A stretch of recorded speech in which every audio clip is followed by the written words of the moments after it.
ओम शांति।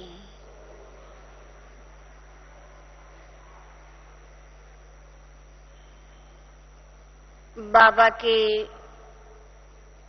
अति प्यारे लाडले सेकिलधे सब बच्चे यहाँ मधुबन बाबा के बेहद घर में पहुंचे हैं, परंतु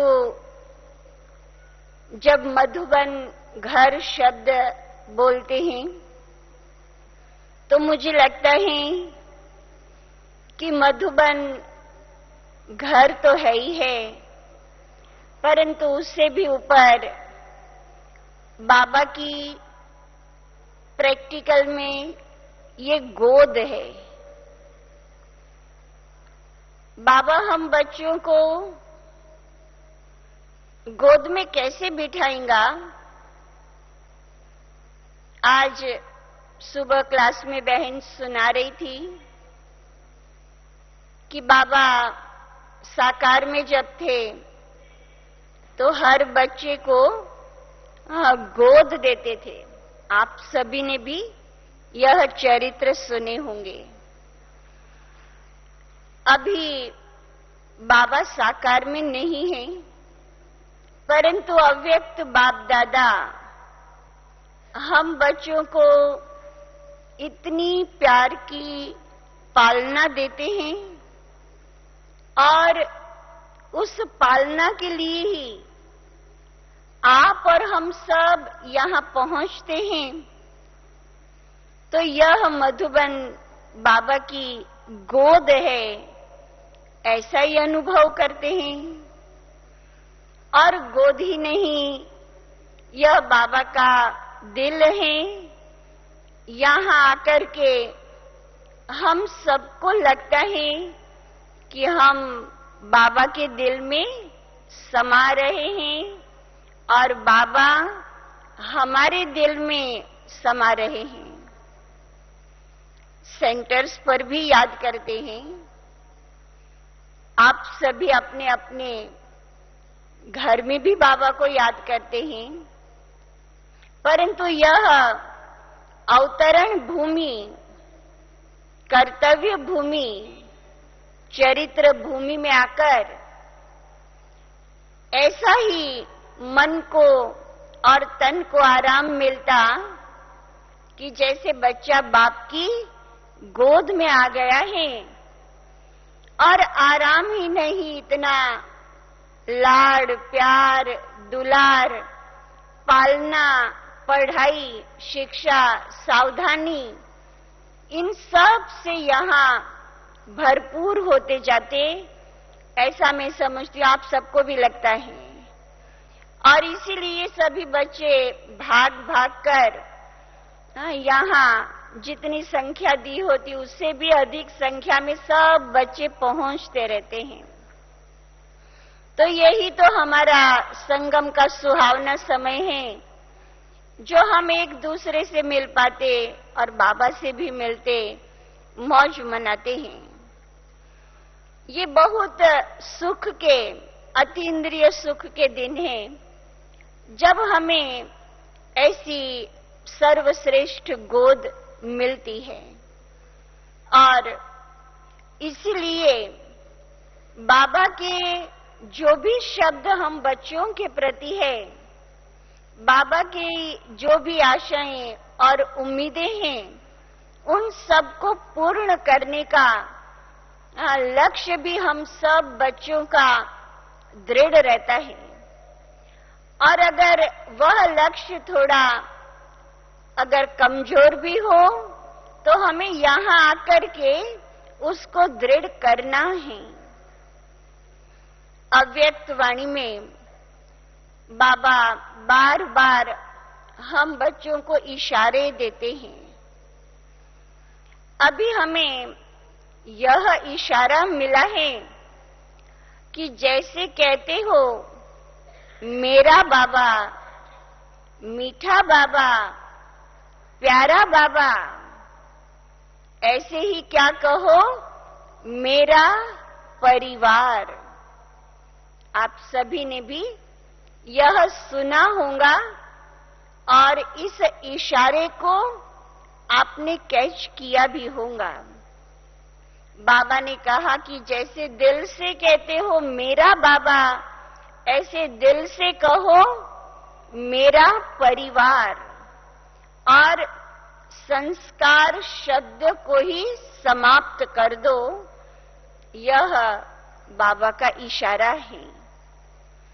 तो इसी के ऊपर अगर हम थोड़ा अपने अंदर झांकते हैं, मनन करते हैं और बाबा के इशारों को रिवाइज करते हैं, तो यही आता है कि बाबा ने हम बच्चों को बहुत श्रेष्ठ इशारा दिया। बाबा के प्यार में हम सब पास हैं। बाबा ने जो सेवा का कार्य दिया उसमें भी सब बच्चे पास हैं। सेवा का उमंग, उत्साह, चारों ओर के सेवा के समाचार जब सुनते हैं सब खुश होते हैं और सब संदेश देने में बहुत उत्साह रखते हैं, ये नजर आता है।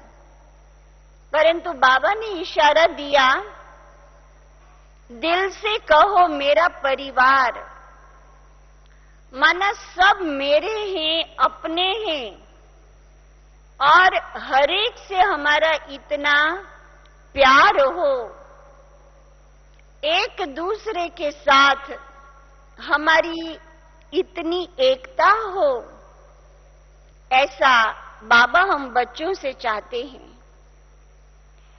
सचमुच में अभी हमें इसमें पास होकर के दिखाना है कि यह मेरा परिवार, सब ब्राह्मण भाई बहने, चाहे कोई फर्स्ट नंबर में है, चाहे कोई लास्ट नंबर में है, कोई कैसा है कोई कैसा है, सब वैरायटी है ना, परंतु सब मेरे हैं, अपने हैं, ऐसा अंदर का भाव हो, अर्थात किसी का भी कोई अवगुण हमें नजर न आए और एक दूसरों के साथ इतनी समीपता हो,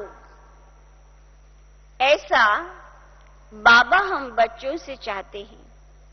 क्योंकि बाबा की प्रत्यक्षता हर एक बच्चा चाहता है। जब प्रत्यक्षता की कोई बात आती है तो हम कहते हैं बाप दादा को प्रत्यक्ष करना है। बाप दादा को प्रत्यक्ष करना है तो वह कैसे प्रत्यक्ष होंगे? बाबा हमेशा कहते हैं सन सोज फादर, बच्चे बाप को प्रत्यक्ष करेंगे। हर बच्चा ऐसा हो जिसको देख करके सर्व मनुष्य आत्माएं यह कहें कि इनको ऐसा बनाने वाला कौन है, उसके तरफ नजर जाए और हम सभी के अंदर एक ही प्रकार का संस्कार और स्वभाव नजर आए। जैसे बाबा हमेशा कहते हैं कि मैं आया हूं दैवी दुनिया की स्थापना करने। हम सब भी यही कहते हैं, शिव बाबा आए हुए हैं और वह आकर के नई दैवी दुनिया स्थापन करते हैं। शिव जयंती मनाते हैं तो हम कहते हैं त्रिमूर्ति शिव जयंती। त्रिदेव का रचयिता है, त्रिकालदर्शी है, त्रिलोकी नाथ है, उसके 3 कर्तव्य हैं और बाबा के साथ हमारे मुख्य संबंध भी 3 हैं। वो परम पिता, शिक्षक और सतगुरु हैं। बाबा की पालना 3 रूपों से है, दृष्टि के द्वारा, वाणी के द्वारा और टोली के द्वारा। और साथ साथ बाबा स्थापना के कार्य में भी 3 स्थापना करते हैं। पहली स्थापना है दैवी राज्य कारोबार, राज्य की स्थापना। अभी संसार के अंदर लोकतंत्र है, सतयुग में होगा राजाशाही, दैवी राजाई, अब उसके कानून अलग होंगे। अभी संसार में भिन्न भिन्न धर्म हैं। सतयुग में होगा एक आदि सनातन देवी देवता धर्म। तो वह धर्म की धारणाएं अलग हैं, उसका स्वरूप अलग है। और यहाँ है भिन्न भिन्न कुल, जातियां। सतयुग में होगा एक ही कुल, दैवी कुल, दैवी घराना। तो बाबा 3 स्थापना एक साथ करते हैं, राज्य की, धर्म की और दैवी घराने की भी स्थापना करते हैं। दैवी राज्य क्या है, धर्म क्या है, उसको तो हम सब बहुत अच्छी रीति जानते हैं। परंतु अब बाबा का इशारा है दैवी कुल की ओर, परिवार की ओर। और इसलिए बाबा कहते कि मैं ऐसा परिवार स्थापन करता हूं जहां संपूर्ण एकता है। और इसीलिए दुनिया वालों ने भारत के इतिहास में यही गाया है कि भारत में वसुधैव कुटुंबकम था, एक राज्य था, एक धर्म था, एक कुल, एक कुटुंब, एक परिवार था। परंतु कैसे बना और किसने बनाया वो उनको मालूम नहीं है। अभी बाबा उसकी पुनः स्थापना करा रहे हैं। हमारा ही यह ब्राह्मण परिवार वो भविष्य का दैवी परिवार है।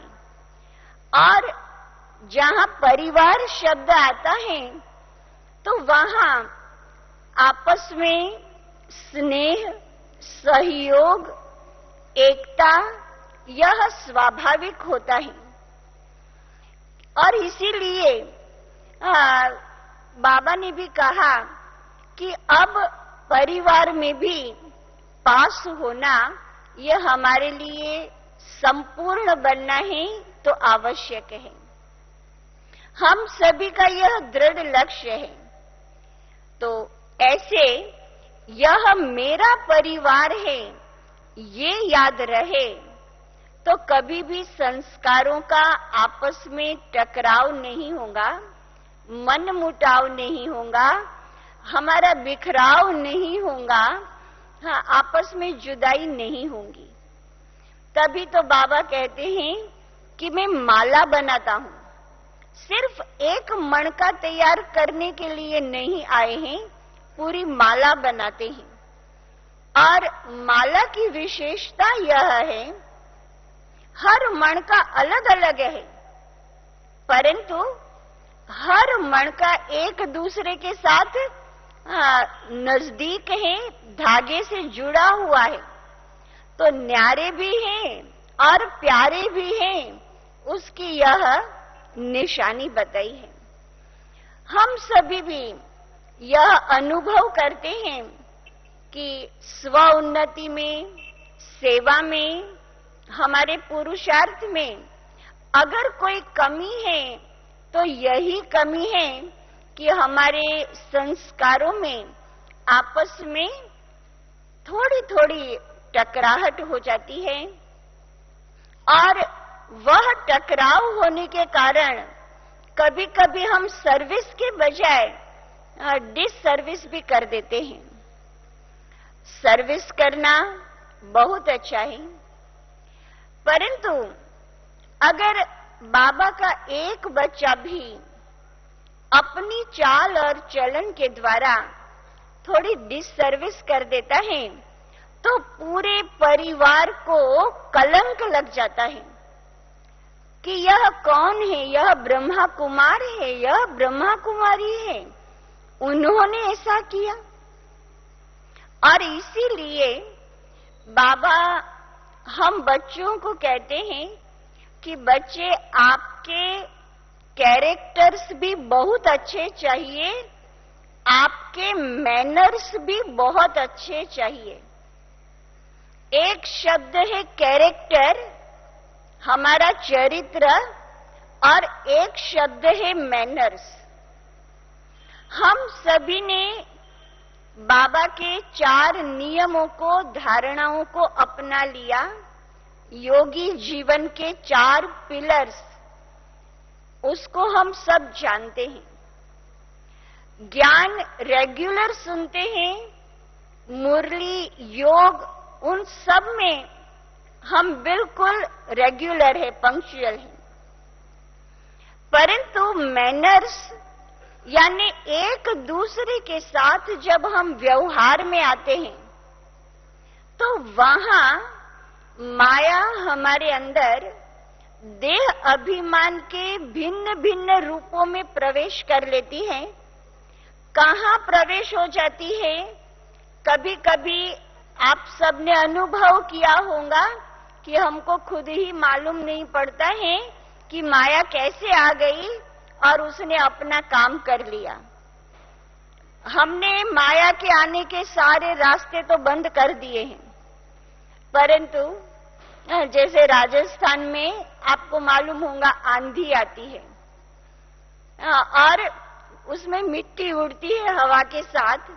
भले सारे दरवाजे बंद कर लो आप, परंतु वो मिट्टी हवा के साथ ऐसे उड़ करके आती है कि कहां से आपके घर में हर स्थान पर थोड़ी थोड़ी थोड़ी भी पहुंच ही जाती है। जो राजस्थान के होंगे उनको अनुभव होगा। तो वहां मिट्टी को आने के भले सारे रास्ते बंद है, जरा भी सुराख होता है वो आ जाती है। ऐसा हमारे ब्राह्मण जीवन में भी सभी बच्चे बहुत ध्यान रखते हैं, फिर भी माया ऐसी आंधी लाती है जो देह अभिमान कहीं न कहीं प्रवेश हो जाता है और हमारा आपसी व्यवहार, बोलचाल सब विकृत हो जाता है। जैसे अभी अभी गीत में भी सुन रहे थे कि हमारी वाणी कैसी हो, क्योंकि कहा हमारे एक एक शब्द जो है उससे दूसरों के दिल में कई बार घाव बन जाते हैं। और जब एक शब्द भी किसी के मन को ठेस पहुंचाता है तो उसके मन में बदले की भावना उत्पन्न हो जाती है। जब बदले की भावना आ जाती है तो उसके बहुत व्यर्थ संकल्प चलते हैं कि कब मौका मिले मैं वापस बदला लूं। तो समय, संकल्प सब उस आत्मा का भी व्यर्थ चला ही जाता है और उसका परिणाम यह होता है कि आपस का जो हमारा संबंध है वह मधुर न होकर के कटुता आ जाती है। फिर ये ब्राह्मण जीवन की जो मौज है उसका अनुभव नहीं हो सकता है। और तभी तो हम ब्राह्मण बच्चों के लिए बाबा ने खास यह अटेंशन दिलाया है कि बच्चे मीठा बोलो, कम बोलो, धीमे बोलो। ये स्लोगन पहले दिन से मालूम है, परंतु प्रैक्टिकल में नहीं कर पाते हैं। हमारी जो भाषा है उससे हमारे दिल के भाव कई बार ऐसा दूसरों को दुख पहुंचाते हैं जो वह कभी भी उसको भूल नहीं पाते हैं। सामने वाले को फीलिंग आ जाती है। तो यह जो हमारा व्यवहार है उसका हमारे जीवन में बहुत महत्व है और इसीलिए बाबा कहते हैं कि आपका ये परिवार कौन सा परिवार है? राज परिवार है।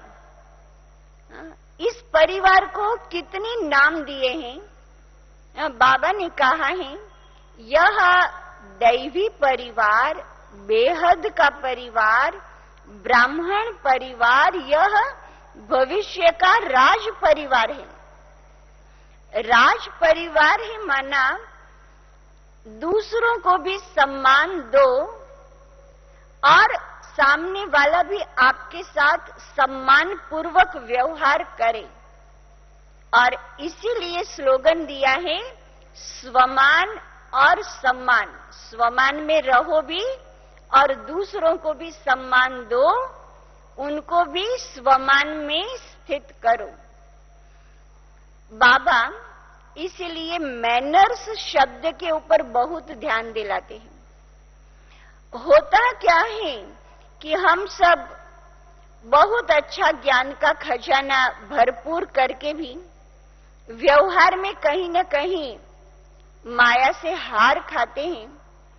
और ये ऐसी ही बात है कि आपके पास कपड़ा बहुत अच्छा है, क्वालिटी उसकी बहुत अच्छी है, बहुत महंगा है, परंतु उसका जो ड्रेस बनाया आपने वो ढंग से सिलाई नहीं हुआ, तो उसकी वैल्यू खत्म हो गई। भोजन बहुत अच्छा बनाया, बहुत वैरायटी बनी, परंतु वह भोजन को परोसते समय, औरों को खिलाते समय उस ढंग से नहीं परोसा गया, नहीं दिया गया, तो उसका महत्व खत्म हो जाता है। और इसीलिए बाबा ने ज्ञान तो बहुत अच्छा दिया। हम योग में बैठते हैं, एक एक संकल्प की क्वालिटी बहुत अच्छी होती, परंतु जैसे ही हम योग का पीरियड पूरा करके कर्म योग में आए, सेवा में आए, वहां हमारी वो क्वालिटी खत्म हो जाती और हमारे अंदर ऐसी विकृति आ जाती कि हम ऐसे ऊंचे राज परिवार के हैं, दैवी परिवार के हैं, ये अपना ब्राह्मण परिवार है, यह सब कुछ अलग हो जाता और हमारा व्यवहार कुछ और हो जाता है। जिस कारण ही बाबा की प्रत्यक्षता का कार्य जो है उसमें हम समझते हैं रुकावट आती है। और जब तक यह रुकावट है तो हम भी अपने आप में उतना संतुष्ट नहीं हो पाते और बाबा से भी सर्टिफिकेट नहीं मिल पाता। एक बार बाबा को भोग लगाया और आपको मालूम है हमारी कई बहनें बाबा के पास वतन में पहुंचती है, बहुत सुंदर दृश्य देखती है। तो क्या होता है कि जब भोग लगाया और संदेशी बहन वतन में गई, जिन्होंने भोग लगवाया था तो उन्होंने कहा बाबा हमारे सामने बहुत मुश्किलात है, हम बहुत मेहनत करते हैं, हर नियमों पर चलते हैं, सब कुछ करते हैं, सेवा भी बहुत करते हैं, परंतु फिर भी हमारे विघ्न दूर नहीं हो रहे, खुशी नहीं रहती। थे भी बाबा के अनन्य बच्चे। तो बाबा ने एक दृश्य दिखाया कि जिन्होंने भोग लगाया वो बैठे हैं और उनके चारों तरफ एक बादल है।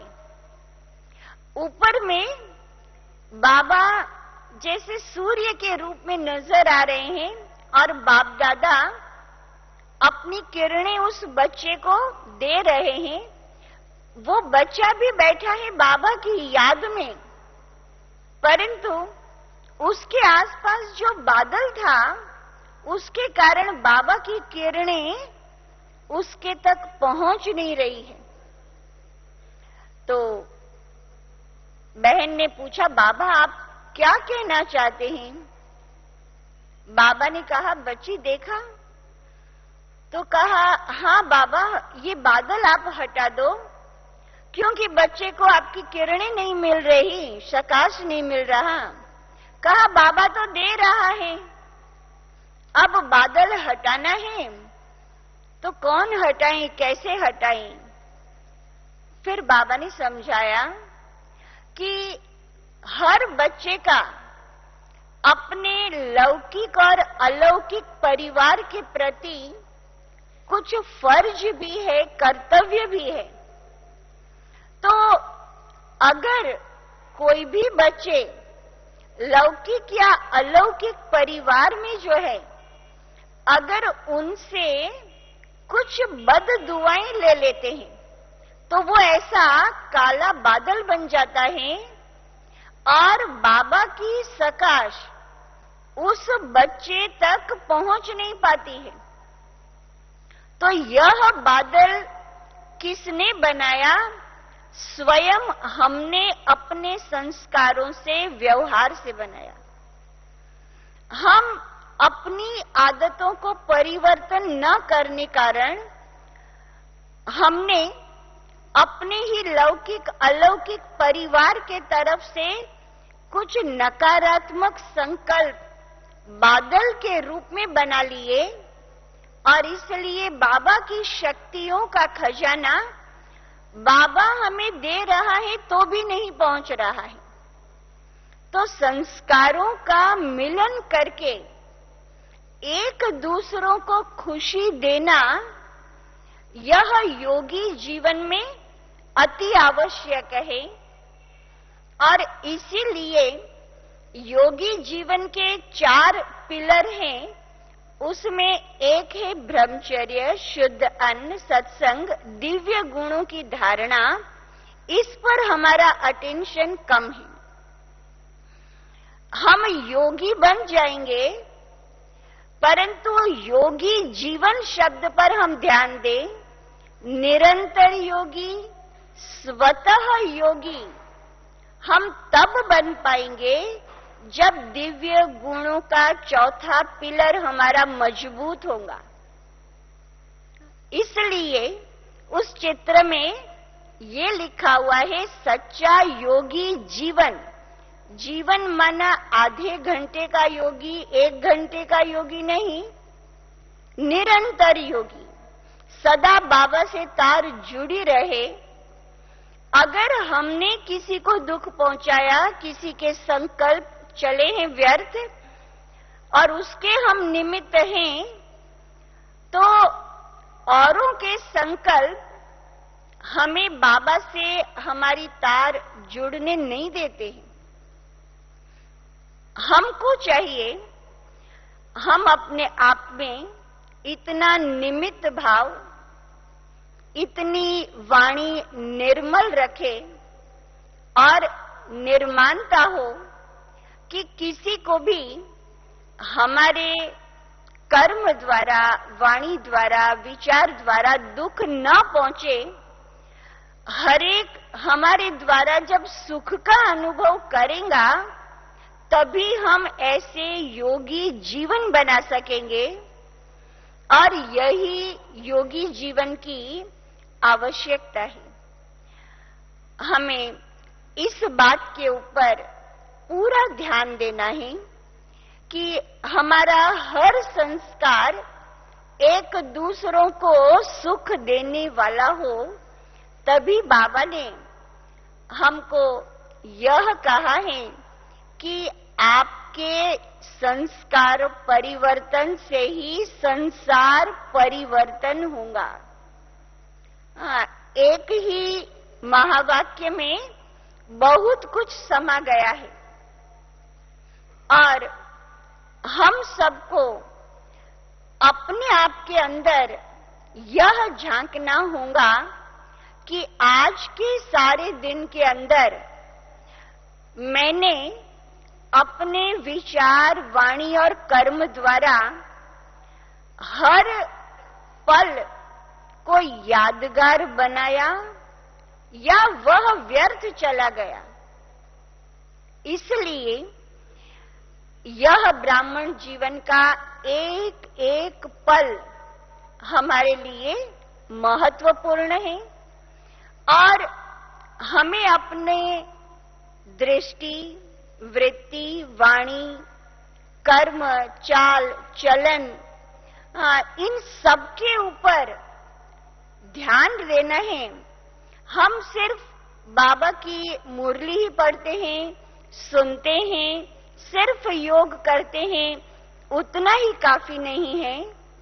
बाबा तो हमें बहुत सुंदर तैयार भोजन देता है, अब वह हमें अपने अंदर हजम करके अपने द्वारा औरों को भी देना है। तो ये देने की विधि भी हमारी इतनी ही श्रेष्ठ हो, तब बाबा को हम सारी दुनिया में प्रत्यक्ष कर सकेंगे।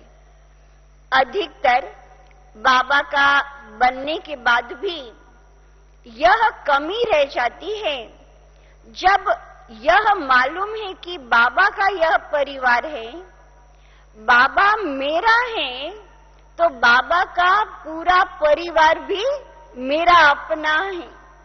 अगर एक व्यक्ति में भी कोई कमी है तो वह कमी मेरी कमी है, ऐसा हमें समझना है। ये नहीं सोचना कि ये कमी उसकी है। और परिवार समझेंगे तो कभी भी कमी को हम औरों के सामने वर्णन नहीं करेंगे, उजागर नहीं करेंगे। लौकिक परिवार भी हो, अपने ही भाई बहन हो, तो क्या हम अपने परिवार की अगर कोई भी कमी है तो क्या पड़ोसी को, क्या औरों के आगे वर्णन करेंगे? अगर कोई करेगा तो भी करने नहीं देंगे। ठीक इसी प्रकार ये मेरा परिवार है, अपने ही भाई बहनों की कोई कमी है तो उस कमी को उजागर करना, वातावरण में लाना, कईयों को कहना और सभी के मन में ऐसा संकल्प उत्पन्न करना, ये हम ब्राह्मणों के लिए बहुत बड़ा पाप हो जाता है। हमें कमी को सुधारना भी है तो उसके प्रति शुभ भावना नेचुरल हो, और वह कमी जो है उसे सुधारने के लिए उसको खुद को ही अटेंशन दिला सकते हैं, न कि कमी का हम औरों के सामने वर्णन करें। वातावरण बनता ही इससे है कि हम कमी औरों के आगे वर्णन करते हैं, जिसको निंदा चुगली कहा जाता। बाबा ने तो हमको कहा है कि तुम हंस हो, होली हंस हो, परम हंस हो, तुम्हें मोती चुगना है और हम बगले बन जाते हैं। ये तो हंसों का परिवार है। अगर हम औरों से उनकी बुराइयां बार बार सोचते हैं तो हम खुद बगले बन गए, तो हम परिवार से दूर हो गए, अलग हो गए। और जो परिवार से अलग हो गया उसको बाबा की मदद नहीं मिलती। जैसे मोबाइल के अंदर कभी कभी आप किसी को फोन करते हैं ना, तो अंदर में से कहते हैं कि नॉट रीचेबल, अर्थात जो टावर है उसकी एक रेंज है, वो उस एरिया में नहीं है। तो उस एरिया से बाहर चले जाते तो मोबाइल में कहते हैं ना नॉट रीचेबल। फिर वापस उस एरिया में वो व्यक्ति पहुंच जाते, फिर आपका फोन लग जाता है। अगर हम बाबा की श्रीमत के विरुद्ध चल करके और एक दूसरों की कमियों को उजागर करने में लग जाते हैं तो हम खुद नॉट रीचेबल हो जाते हैं। बाबा की जो रेंज है, क्योंकि बाबा टावर है, टावर ऑफ पीस है, टावर ऑफ प्योरिटी है, टावर ऑफ नॉलेज है, हम उसकी रेंज से बाहर निकल जाते हैं, फिर बाबा की सकाश हमको कभी नहीं मिलती है। अगर हम चाहते हैं कि हम बाबा की शक्ति लेते रहे तो उस टावर की रेंज के अंदर रहें, और उसके लिए जैसा बाबा ने कहा कि मेरा बाबा, ऐसे ये परिवार मेरा परिवार, किसी की कोई कमी है वो मेरी कमी है, ऐसा अंदर में फील हो कि इसकी कमी बाबा की शक्तियों से कैसे निकल जाए ताकि बाबा की कोई डिससर्विस न हो। जब सारा संगठन ऐसा एक समान होगा तब ही बाबा की प्रत्यक्षता होगी। और इसलिए बाबा हम बच्चों को हमेशा कहते हैं कि बच्चे, यह आपका संगठन जो है वो एक किला भी है। किले की दीवार में से अगर एक ईंट भी निकल जाए तो अंदर का सब कुछ बाहर शत्रु को दिखने लगेगा। हम सबको चाहिए कि हम शुभ भावना से एक दूसरे के संस्कारों को मिटाने में मददगार बने। किसी के संस्कार को देख करके उसकी निंदा चुगली में न लगे, किसी का भी वर्णन न करे और अंदर में बाबा से योग लगाकर उसे शुभ भावना का सकाश देकर मदद करें। यही हमारे दिल के भाव सारे ब्राह्मणों को एकता की माला में पिरो के रखेगा।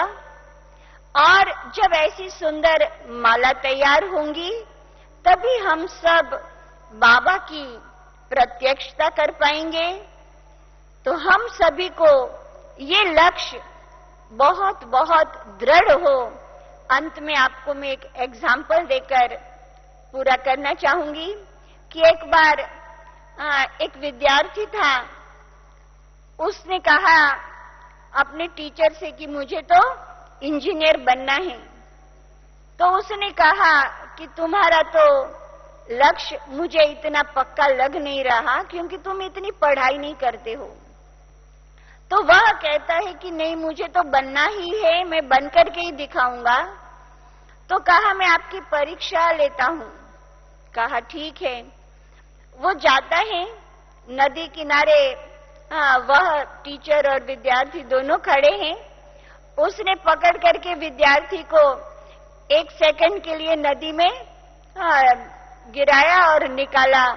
जब उसका मुंह अंदर चला गया, पानी भर गया, बाहर निकाला, कहा अब बताओ क्या बनना है। तो वो कुछ बोल नहीं पाया। कहा एर एर मुझे हवा चाहिए। फिर दोबारा किया, तब भी उसने कहा एर एर मुझे कुछ नहीं चाहिए, हवा चाहिए। फिर तीसरी बार जब उसको किया तो कहा नहीं, मुझे इंजीनियर बनना है। तो कहा अब तुम पास हो, अब तुम में दृढ़ता आई है कि चाहे कुछ भी हो जाए, कितनी भी मुसीबत आ जाए, मुझे बनना ही है।